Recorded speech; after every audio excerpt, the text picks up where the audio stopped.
Hello, class. This is our recorded lecture for this Thursday, which is going to be March the 5th. This lecture is going to cover um, this week's lesson. We will be going over business ownership, uh, aspects and areas of corporations, businesses. Essentially, what is a business? What types of different businesses are there, their forms, their functions, so on and so forth. So before we begin the official lecture, uh, just a reminder to click on the content section and look at the week we're in, as this is, I believe, chapter 6 that we are discussing from the Better Business Pearson textbook. We have our exam coming up soon. Our midterm is coming up very soon. We will continue to have our recorded lectures, and we will reconvene after. I will post the day we will have our live in-class meeting on the announcements page. So for now, we will continue to have our recorded lectures, and I will post a schedule on the announcement so you have sort of an idea of going forward how many classes are going to be recorded, and then when we have our live lecture meeting. So keep an eye out for the announcements, and I will post um, the schedule. Just be mindful that we will also the midterm that we're having. Keep in mind that the midterm is not going to be is not going to be taken in class. So it's not on Pearson, it's not on MyLab, it's on Brightspace. So when you log into the Brightspace course, you will see you could physically take the exam on Brightspace. So without further ado, we will focus on um, our chapter 6 business um, ownership structure. So here we have that there's three major forms of business ownership. And what I want to focus on is that the the cheaper the form of business ownership, meaning the easier it is to structure, the easier it is to set up, the more risk that you, the individual, have. So you'll see sole proprietorship as the first one listed. It's a business owned and managed by one person, right? So that's just you are the business, you are the sole proprietor. A partnership is a legal form of business with two or more owners. And a corporation is a legal entity with authority to act and have liability separate from its owners. So I'll give you some examples, right? A sole proprietorship is, if I decide to go and start selling some stuff on eBay, I go and I get a TIN number, tax ID number. You can go on the IRS and get a tax ID number tomorrow. You can use your name as uh, the sole proprietor business can be your name, the sole doing business as you. So you can use your name as a sole proprietor, and you can get a tax ID right now on the IRS website. Just Google TIN sole proprietor tax IRS, and it'll bring you to the link, and you can set up a tax ID. Now, that tax ID is what you use with the IRS to identify your income and expenses as a sole proprietor, as a business. So you don't even need to set up and structure a corporation or register anything. You can start doing business as a sole proprietor immediately. With that TIN number, that's all you need to then start fulfilling orders through a wholesaler, um, a manufacturer. You can start buying things wholesale. A lot of times they want a TIN. Sometimes they will want a a certification that you get through the state, which allows you to collect sales tax. So that's not that difficult to get. You could do it as a sole proprietor. You just Google it, right? So collecting sales tax certification, NYC or New York, you register, and what it is when you sell goods that you have to collect sales tax for, you are able to collect the sales tax. If you go to a store and you buy something and they charge you the sales tax for it because they have to pay that to the city, right? So you register that, you get your TIN, you start doing business. Some places aren't required, aren't requiring, does not require uh, any information in regards to sales tax, collecting sales tax, because maybe it's groceries you're buying or something of that sort. But the point I'm making is that as a sole proprietor, guys, you could literally start your own business tomorrow or like right now. You get the TIN is free. You go on the irs.gov, you get a TIN number, T as in Tom, I as in interest, N as in noble, TIN number. And your business, right? Whatever sales tax stuff you need for New York, register that, have a bank account, you go to your local bank, right? You show them the TIN number that you got from that you printed out from the IRS. You can go to the county clerk, separate thing you can do. You can get what's called a DBA, doing business as. Go to your county clerk office and you go there and you say, I want to set up a DBA, a doing business as. They'll tell you exactly what to do. They'll tell you where to go. Go to the one in Brooklyn. Uh, you get the certification. They'll tell you where to go, what documents you need, and there's usually it's like a Bloomberg uh documentation that needs to be noted. You fill out, notarize it with your DBA, your doing business as name, and you bring that into the county clerk, and you can be, you know, John Smith DBA custom bike outfit, John Smith DBA Cool Time Incorporated or whatever. Well, it wouldn't be Inc. It'd just be Cool Time Business. You can have a DBA under whatever doing business as long as there isn't an existing name. So you can do business. So you could be a sole proprietor, have your own TIN number so you can report to your taxes, get a DBA, a doing business as name at the county clerks. They'll instruct you what paperwork you need, literally where to go. There's usually someone in Brooklyn. They'll tell you across the street, go to this place. There's a guy downstairs and he has the paperwork. It's a couple of bucks. He'll notarize it. Boom.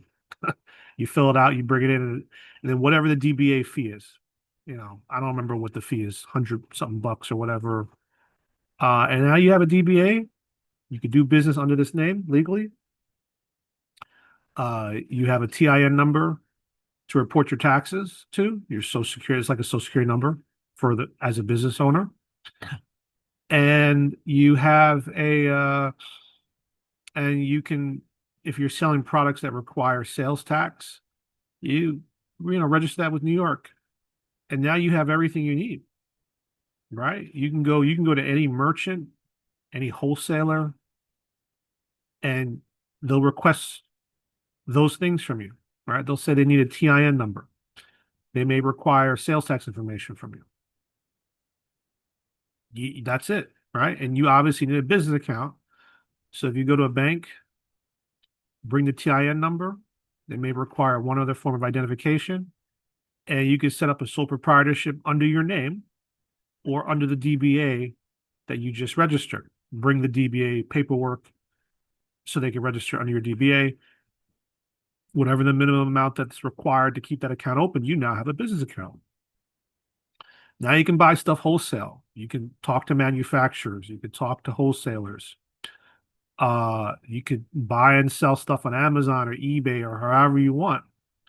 You're a business owner now. Okay. So that's not your textbook, but I just explained how to start a business. Okay.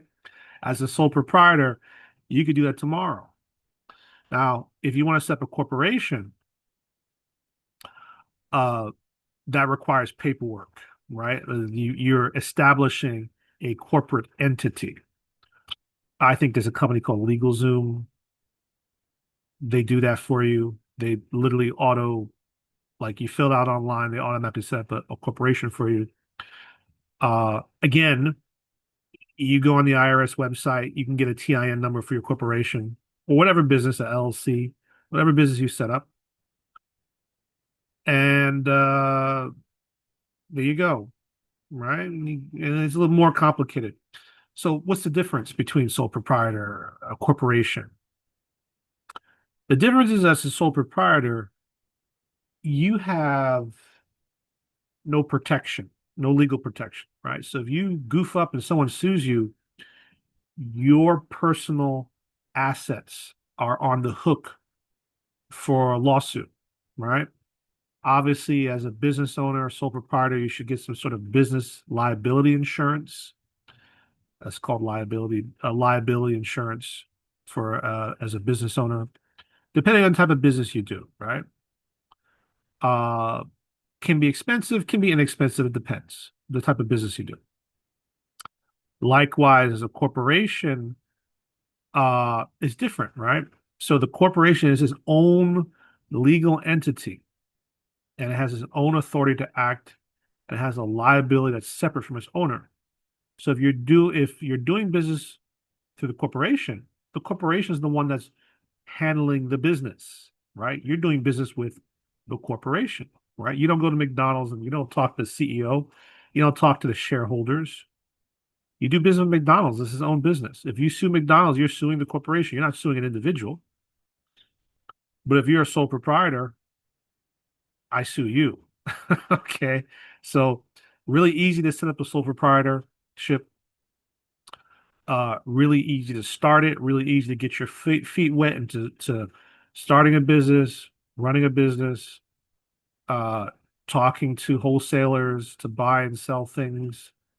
Uh, a couple of $100 to get everything set up, have a bank account. And to a question, yes,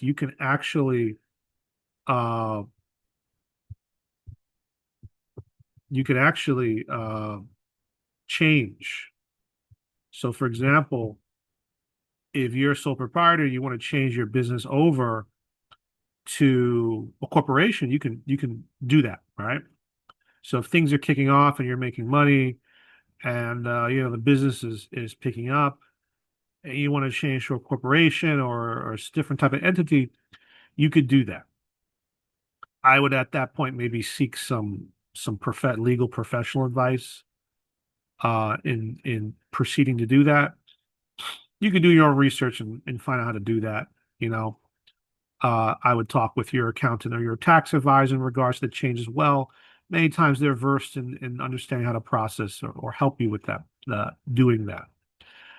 And that's it, right? You could start buying stuff tomorrow.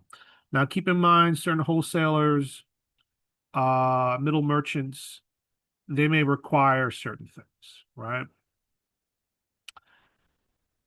They may say, do you have a brick and mortar store? For certain products, they may require that, right? Catch 22. Well, how do I get a brick and mortar store unless I have money to sell, right? It depends. Some require it, some don't care. It depends on the products you're selling, what you want to sell. Some companies they're looking to sell only to specific merchants, specific people, specific companies. So it depends, right? They want to sell to a brick and mortar store because they want the foot traffic, they want uh the storefront. So depends, right? So be aware of what you're getting into in the industry and things of that sort. You can go to an expo, you can go to a trade show. You could start networking, meeting businesses, uh, uh, in the field you're looking to break into or sell into. You can meet uh, buyers, sellers, merchandisers, wholesalers, manufacturers, for whatever it is you're doing. You just need to have that TIN number, set up that account. If it's something sales tax related, have the appropriate certification with the city. Just Google it and have a DBA so you seem professional. You're not doing business under your own personal name, but you're doing business under a DBA. And you can start getting your feet wet, so to speak, right? For a couple of $100, you can start getting your feet wet in something that you may be interested in, right? And no one's going to teach you that, right? It's not in your textbook, is it? So, but you're learning it from me today. So if you have questions, you can email me. Uh, I'll answer it. If you have questions about how to do it, let me know. I'll guide you in the right direction. But based upon everything I said, you should be able to Google and find everything you need to do very easily and very quickly. It literally takes you like 2 minutes to set up a TIN number. That's the main thing you need. TIN number. Uh, Allows you to report your income as a business to the IRS. And the name of your business, if you're a sole proprietor, it's your name. Okay, so if you're a sole proprietor, your name is your first and last name. You don't want to use that, got to use the DBA. To get the DBA, go down to the county clerk's office. If you're in Brooklyn, you go down to Brooklyn County Clerk. If you're in Queens, you go to the Queens County Clerk. Whatever borough you're in, go there. All right. You don't have to go to the borough you live at. Go to whatever borough you want. Right. They have the courthouses are in Brooklyn and they do all that stuff. And that's to me, that's the easiest place to go and do that because I'm familiar with it, but it's simple. So you can spend a day and be business ready in a day. Okay. So uh moving on.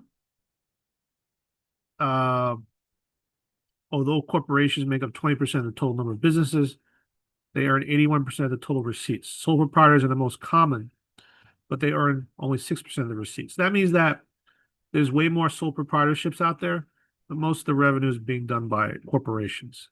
And the importance of a corporation, as I said before, is limiting or mitigating your risk, your personal not your risk as a business, running a business, liability. Liability means you're liable for if you screw up, you get sued. Who's liable? You or the business? So corporation is the one liable, not you. So if you own stuff of value, it can be protected under the umbrella of the corporation, but not always. It's called piercing the corporate veil. Sometimes it can still get you. Depends on the situation. It's complicated. Okay. So we went over a lot of these advantages, disadvantages already, as I spoke with you. But let's talk a little about partnerships, which I didn't touch on yet.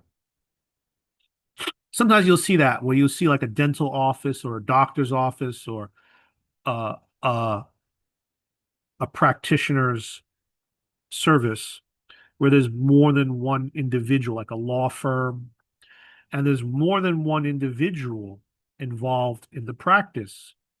You may see a partnership structure, right? So major types of partnerships: general partnership, a partnership in which all owners share in operating the business and assuming liability for the business's debts; and a limited partnership, which is a partnership with one or more general partners and one or more limited partners, right? So that depends on the capacity of the partners, what they can do, what they can't can do, their controlling interests. It's technical stuff, right? It's definitely something you talk to your accountant about, and or a legal professional that understands how these work and how they can structure them. So general part type of partners or general partner is an owner or partner who has unlimited liability. That means they're fully liable for anything that goes wrong and is active in managing the firm. A limited partner is an owner who invests money in the business but does not have any management responsibility or liability for losses beyond the investment. So a limited partner is someone that's investing in something, but they're kind of on the side, right? Like a silent partner type of thing. That's how you think about it. Okay. So limited liability means the responsibility of a business owner for losses only up to the amount they invest. Limited partners and shareholders have limited liability. Okay. So you're only liable for what you put into the business. So if you put 250,000, that's all you're liable for. They can't get you on anything more than that. That's the benefit of the limited liability. Okay.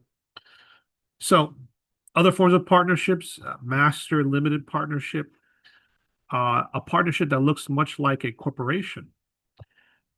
It's taxed like a partnership and thus avoids corporate income tax.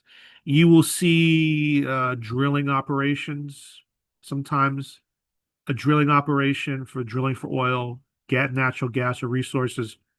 You'll see they're structured as a master limited partnership. It has tangible benefits to those who invest in it for tax purposes. It's complicated, right? But that's just an example, right? You'll see LLP, limited liability partnership, is a partnership that limits partners' risks of losing their personal assets to only their own acts and omissions and to the acts and omissions of people under their supervision.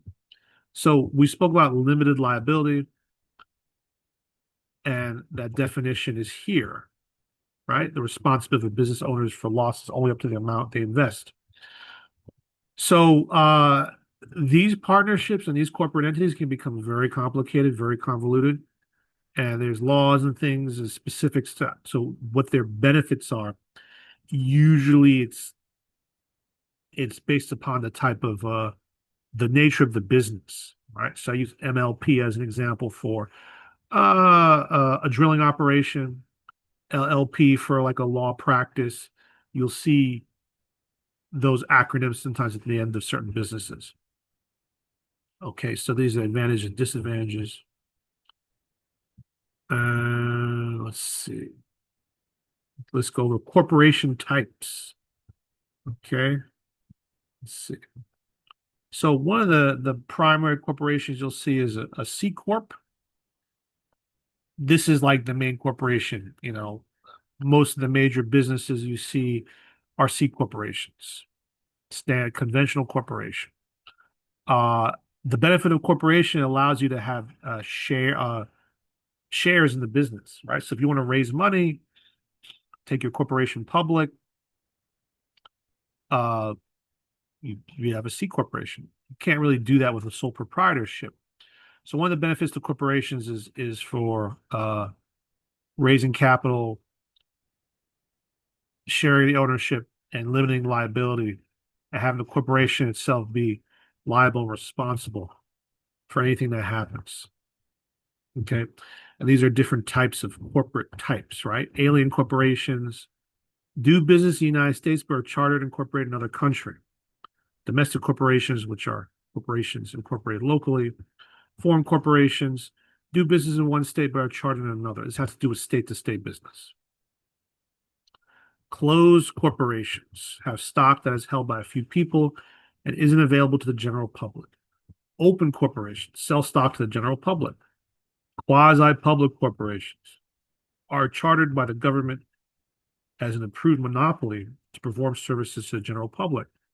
So this may be like utilities of some sort in those regards. Professional corporations are owned by professional services, and not-for-profit are corporations that are usually charitable, seek don't seek personal profit for their owners. Okay. So how owners affect management. This is just sort of going over like corporate structure. Okay. So you'll see in a corporation, you have owners and stockholders. These are people that own shares in the corporation. Then you have board of directors. Board of directors essentially are deciding who to hire as far as the officers are concerned. Officers are the people that run the business, right? You hear the terms, you've heard the terms CEO, CFO, COO, CIO, Chief Executive Officer, Chief Financial Officer, Chief Operation Officer, Chief Information Officer. Those are the officers. Those are the people that run the company and run the different divisions of the company. The board of directors hire those people. Okay. So they're the ones picking and choosing who runs the company. And that's what you see in the structure here, right? You have the managers, the employees, and so on and so forth. So this is giving you the basic structure of corporation. All right. So you have the owners and shareholders. They elect the board of directors. The board of directors pick and choose and hire the officers. The officers are employees that are the leadership position of running the company, and they pick and choose and hire the managers and the employees, and so on and so forth. That's the structure. Okay. So there's also what's referred to as an S corp. An S corp is good if you are a sole proprietor that's doing business, but you want the benefits of a corporation.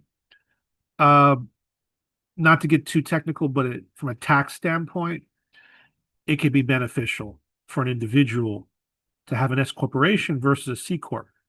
So if it's just me, I want the liability benefits of a corporation, but I'm not necessarily looking to raise money and capital and have shareholders, and I want the tax benefits that uh, can come with the S corp.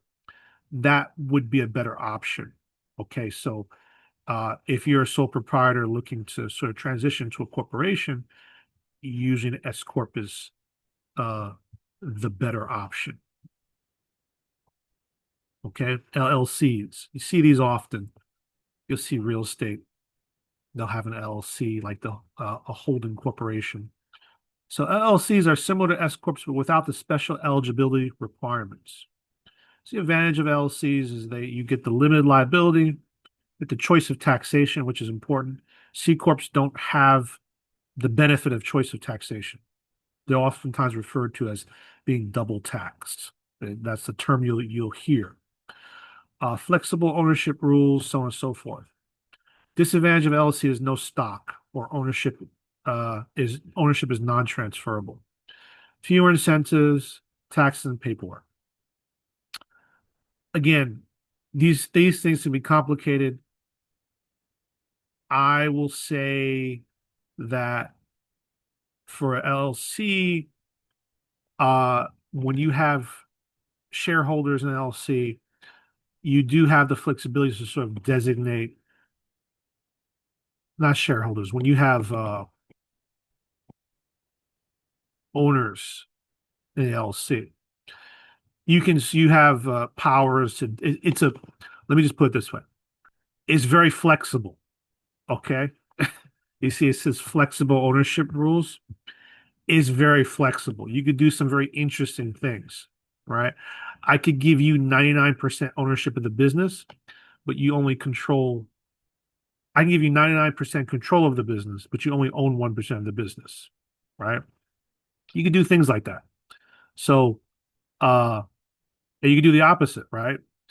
You you own you control 99% of the business, but you only own 1%. Uh, you own 99% of the business, but you only control 1%. So you could do really interesting, creative, flexible things, tax purposes, estate planning purposes. They do things like this. It's like a utility knife. So you see a lot of people do LLC sometimes because it's a very flexible entity. If it's just you, a sole proprietor doing business, and you want the benefits of corporation, an S corp is a good option. If you're owning assets, things of value, there could be more than one owners involved. You might be looking at LLC, uh, the flexibility of an LLC. If you have a corporation, you're looking to go public, you're looking to raise capital, uh, C corp might be the better option down the line. Okay, so mergers and acquisitions refers to merging and acquiring businesses. So merging is when two businesses form into one company, they combine. Acquisition is when one business buys another. Okay. So you have examples of vertical mergers and horizontal mergers and conglomerate mergers. Um, they give examples, right? Are they two businesses that are related in related industries? Are they two businesses in the same industry? So they give an example here, right? So you have like a soft drink company buys a mineral water company, which is a horizontal merger, right? Or you have a soft drink company that buys artificial sweetener company, which is a vertical merger. Companies in different stages and related industries. Or you have a soft drink company that buys a snack food company, which is a conglomerate merger, right? Companies in unrelated industries. You think about Pepsi, Frito-Lay, Coca-Cola. Those are examples of companies that have large footprint in these type of areas. Mergers and acquisitions, right? And a leverage buyout. Look, you probably don't need to know what this means, but it could be on an exam. Leverage buyout is where I buy out another company, but I leverage debt to my company to use that debt to buy someone else. So in layman's terms, it's like if I want to buy you out, but I don't have the cash, I use my credit card to buy you out. Okay. And now I buy you out with my credit card. Now I own my business and I own your business, but I got to pay back this credit card, right? So now I'm going to use the revenue from the business I just bought, your business, and that profit to then pay down my credit card and pay it off.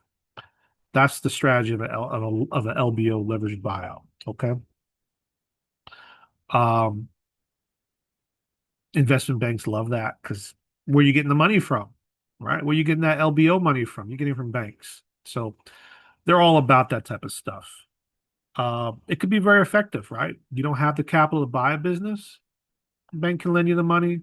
You buy it. Then you use the company that you bought to pay down the debt that you bought. It could blow up in your face too. Those things happen, right? It could get crazy too. Mergers, acquisitions, all this crazy stuff and synergies and but anyway, that's what that's about. Okay. Franchising. Franchising can be a little complicated. All right. This is just a definition. I'm not going to get into it too much. It could be McDonald's is a franchise, right? That's a good way to think of franchising versus you could buy a McDonald's franchise, right? You can participate in McDonald's as a franchise owner. Uh, you're not really an employee, but there's some businesses it allows for people to participate, grow, and expand in their business, right? But does it have anything to do with shares or stocks? Because you can go and buy McDonald's stock, right? I think it's MCD is their stock ticker. I could be wrong, by the way. That could be wrong. Uh, but if I own McDonald's stock, that doesn't mean I'm a franchise owner. I don't have a franchise agreement with them, right? So they're different. You own a bit of McDonald's, but that doesn't necessarily mean that I own one of their franchise restaurants, right? So franchising is its own thing, its own nature. Okay. Let's see. We'll go with cooperative and then we'll call the lecture. Okay. Co-ops are interesting. Is a business owned and controlled by the people who use it. Producers, consumers, or workers with similar needs who pool their resources for mutual gain. Is members are democratically control the business by electing a board of directors that hire professional management. Other cooperatives are formed to give members more economic power as a group than they have as individuals, such as farm cooperatives. This is the key, this last sentence here. The benefit of the cooperative is that it allows individuals to come together and have the bargaining power and the economic power as a group. So, for example, if I buy something retail, I'm paying full price, right? If I buy a wholesale, I'm buying it cheaper. If I buy directly from the manufacturer, I'm getting it even cheaper. But to buy from the manufacturer, how much do I need to buy? A whole lot, right? Tons of something. Wholesaler, maybe not tons, but a lot.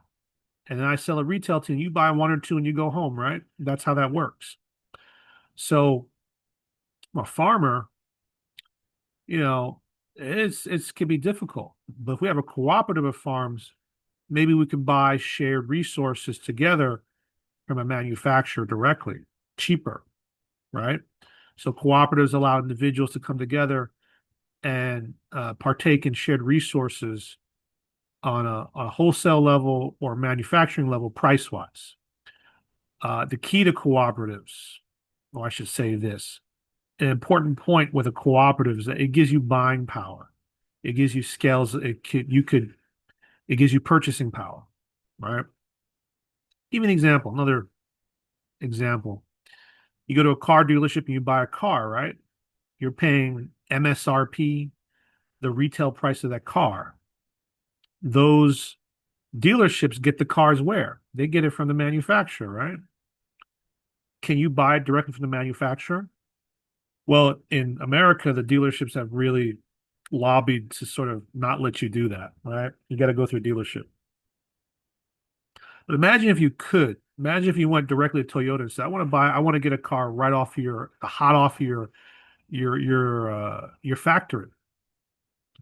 Well, how many cars would you need to buy to entertain their idea? A lot? A little bit? So what if you had a co-op of people coming together and saying, we want to buy 1,000 Toyotas. You had 1,000 people come together. They set up a cooperative and say, we want to buy 1,000 Toyotas. They bypass